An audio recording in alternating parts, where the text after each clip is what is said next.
This is the Viewsonic XG3202-C. It's a 32-inch 1080p gaming monitor featuring a VA panel and a curvature of 1800R.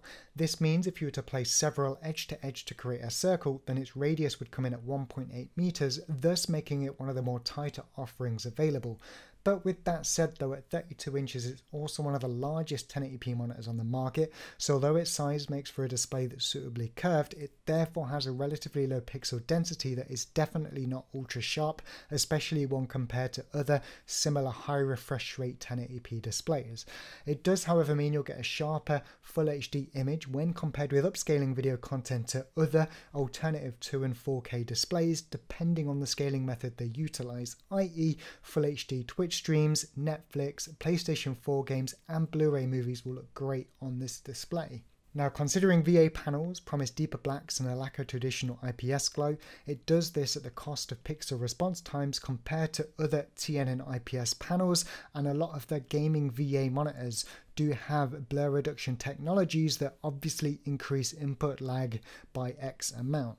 And I therefore consider this without a blur reduction mode to be more of a media consumption orientated display, although with that said the screen does feature a low input lag mode that makes it suitable for entry-level competitive play should you want to get your toes wet. It is more than capable for online gaming in that respect. There's just a point where you might want something faster, such as the TN XG2402 and XG2530, or the IPS XG2703, which I choose to use day to day. Now, the monitor arrives pre-assembled in the box, only requiring that you screw in the headset rest to the back of the display.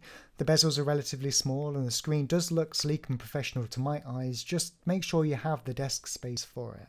Now, the stand doesn't offer much in the way of ergonomic adjustment, unfortunately, only tilt, but the XG3202-C does have great viewing angles and is 100 by 100 VESA compliant, so should you wish to mount or replace the stand you can do so easily.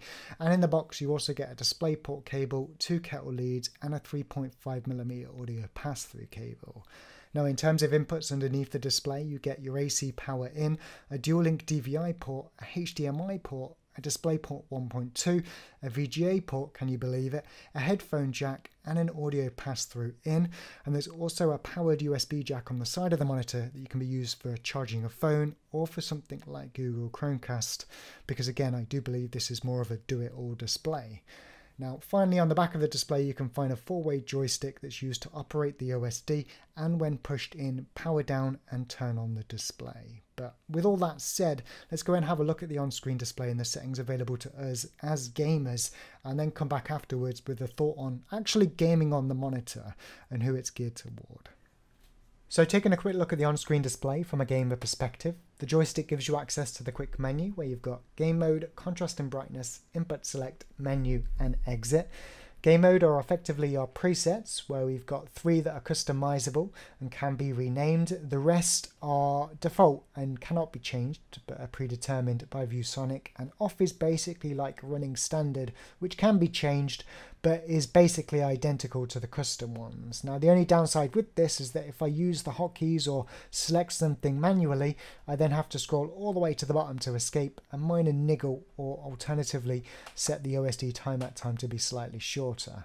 But in the main menu, under view mode, there's the standard settings, and as you can see they're identical to the custom ones. Now, I basically took the standard settings and replicated them because out of the box I think it looks really good. And again, this is a review from a gamer perspective. For a full comprehensive breakdown of how to calibrate the screen and what it looks like out of the box, you want to check out a web-based review. But as far as I'm concerned, having it sat next to my XG2703, I think it looks pretty damn good. And the only thing I did change was black stabilization, which is designed to lighten up the dark areas without heavily affecting other areas of the image. In other words, help you see better in games like Counter-Strike in dark tunnels. And obviously increments of 10 all the way up to 100, and default was 40 out of the box, and I find 30 looks good without crushing the darker shades. And obviously you can go all the way down as well to 0, but that does start to crush the dark greys. You've also got low input lag mode, which is going to make your mouse feel immediately responsive, makes it a great competitive gaming display, although do bear in mind that it is a VA panel, which we'll get into later on, so pixel response times don't quite keep up. You've got Smart Sync, which will automatically adjust low input lag, automatically adjust response time and enable AMD FreeSync if you have it. But in terms of response time, you've got standard to ultra fast. In my opinion, they make literally no difference on this display. They all look as good as each other, or as good as they can get. So I just leave it on ultra fast, and I imagine that's what SmartSync will automatically select as well. You've also got low blue light filter, which is going to help with those late night sessions, 0 to 100. Advanced dynamic contrast ratio, which is going to automatically adjust the brightness. Again, definitely disable that. And you can rename and reset each profile individually to default too. You've also got audio adjust for the input speakers. They're okay. I wouldn't say they're amazing. You can definitely get by if needed, but definitely get an external pair of headphones or speakers for the best experience.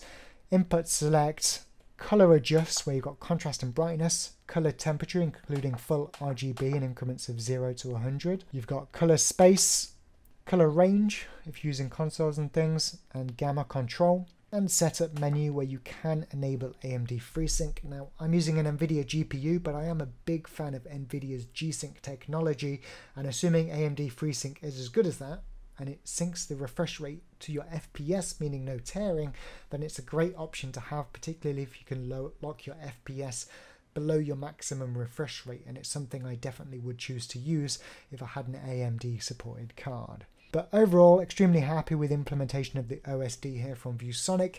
It's basically a copy of the XG2530 OSD, but with that low input lag mode selected. And providing you can put up the VA panel, I think this has everything you could possibly want in the on-screen display, outside of maybe a crosshair and inbuilt FPS display.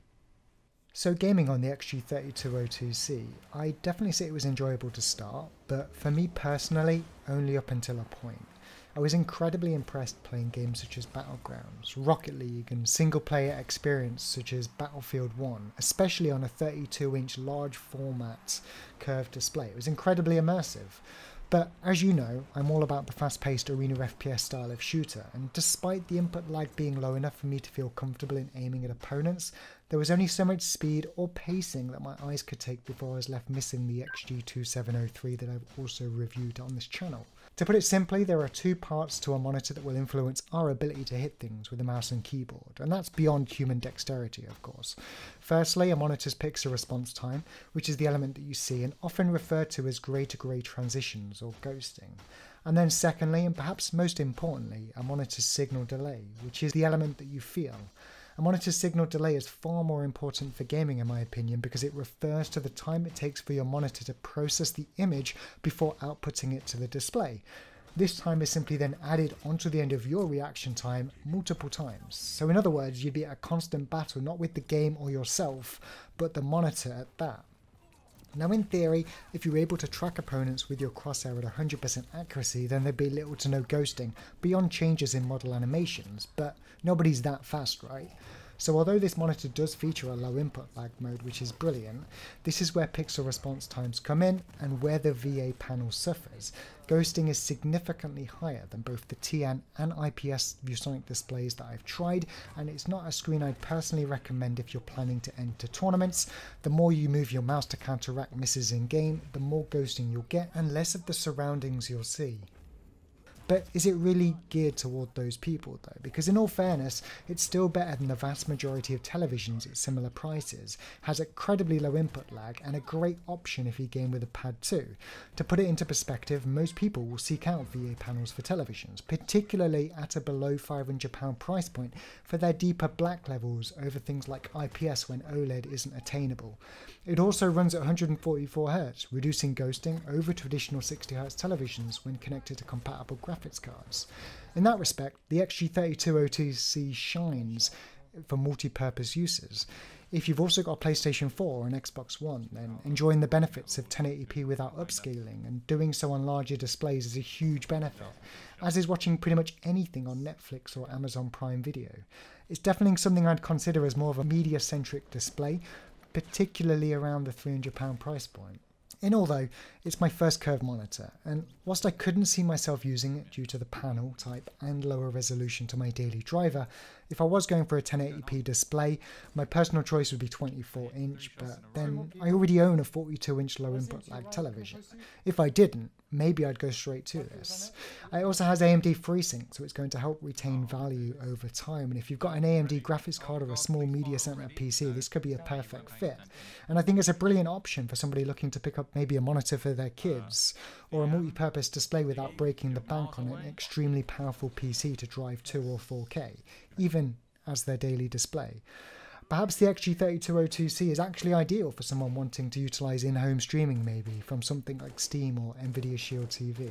What do you think? Is this a display you'd consider picking up? Is 1080p at 32-inch too low? Or can you see the benefits it might offer to certain people? I'd love to know. But anyway, that pretty much wraps it up. If you have any questions or comments, let me know down below. And if you enjoy the content here, please make sure to subscribe. It really does help. Viewsonic have just announced the XG2560, a 1080p 240Hz G-Sync display, which I absolutely have to try. So that will be coming soon, whenever there's availability. I hope sooner rather than later. But yeah, thanks for watching, guys, and take care.